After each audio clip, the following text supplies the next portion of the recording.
So this is lesson number 8 in the face drawing series, and this lesson will focus on how do you draw the hair.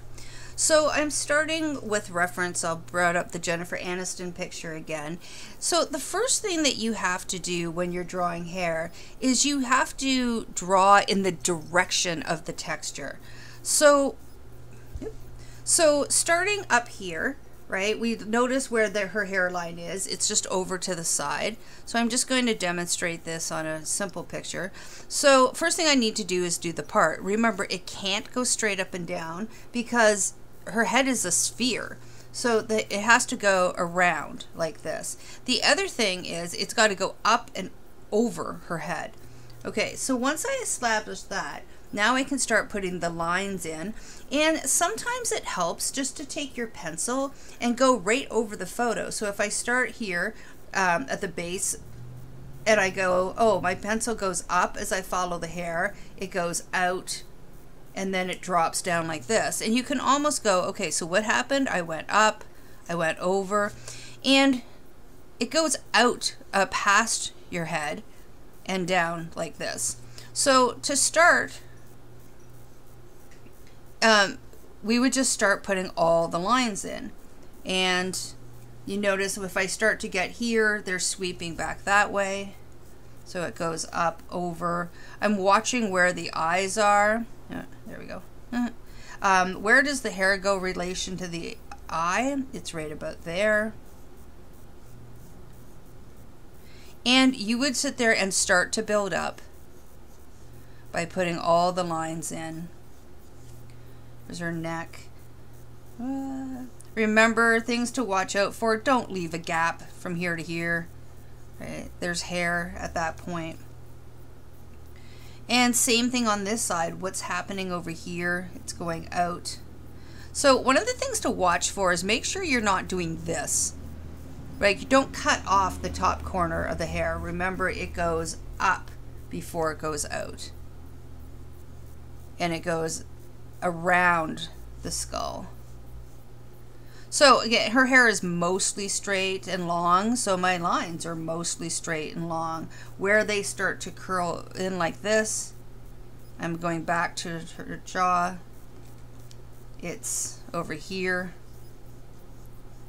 Same thing, don't put the hair around the head. Where is it compared to her eye? So it's going to come down right about here.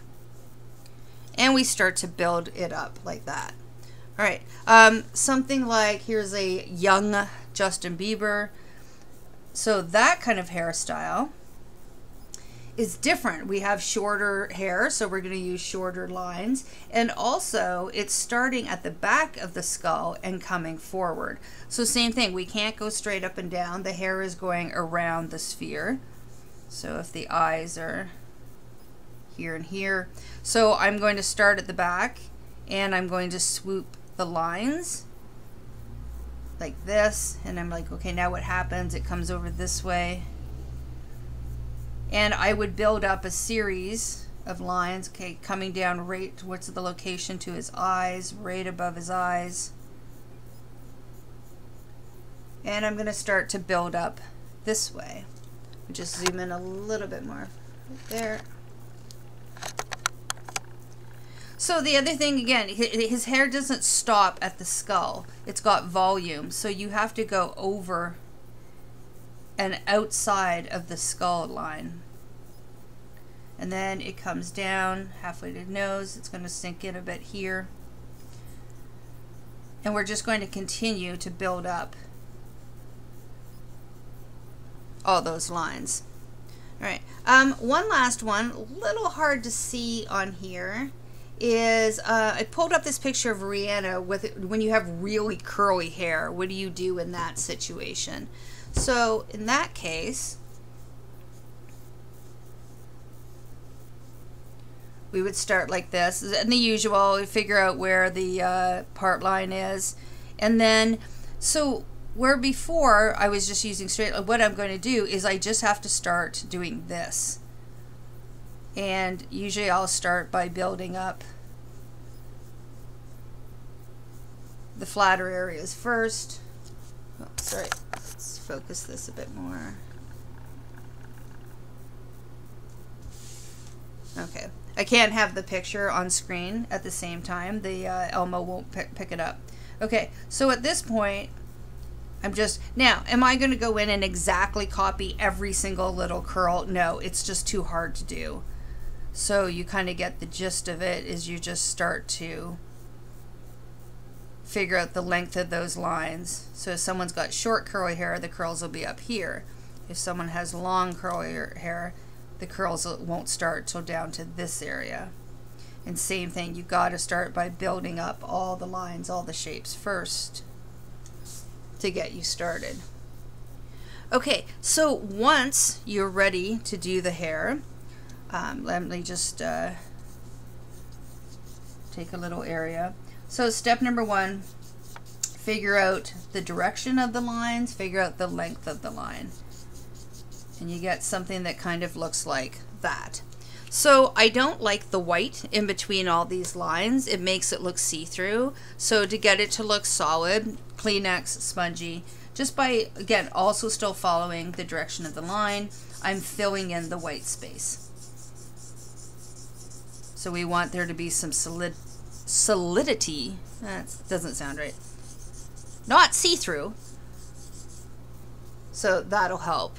And again, you can just kind of take a Kleenex and do this a bit too.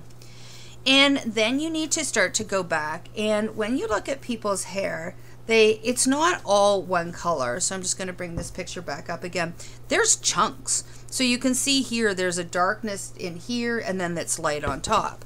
So how do I start to do that? I'm going to go back in. I would go back in the area and start by adding in those dark areas. All right, and then maybe there's another dark area right here. And that'll start to give some differentiation between the lights and the darks. And then at some point you need to go back in, make sure it's not all too smudgy, right? So by going back over with the lines, you help to get that texture. So the other thing is, remember, you can draw with an eraser just as much as you can draw with a pencil. So that's why I love this little baby tiny eraser I've got. But if not, the white erasers on the end of mechanical pencils work well. And you can just start doing this. So now I'm going to start drawing with the eraser by erasing out the lines. Again, I can go back in here. So to show that someone has blonde hair, it doesn't mean you can leave it blank. You still have to have some of the hair to begin with. And the other thing to make sure is that all the hair isn't parallel. This is the same thing I talked about with eyebrows, same thing with eyelashes. When you have all the same lines parallel, it looks fake. So by just going like this and taking that one line right there and making it different from the other lines, that looks realistic. That's how you start to see that this actually looks like hair. There, I'll put another one right there. Right? In real life, we have flyaway hair. Our hair isn't perfect. The other thing to watch out for is that you don't have helmet head. So if we go really close to the edge, it's not, it just doesn't stop. It's not, hair is not a hard-edged object. So you want to have these little flyaway hairs. And if you're looking at a photo and they're not there, it's because they've been photoshopped. So for your drawing, you would always go back and make sure that you're adding a bit of hair on the top, just a couple of loose hairs that just aren't perfect so that you don't get that helmet head kind of look.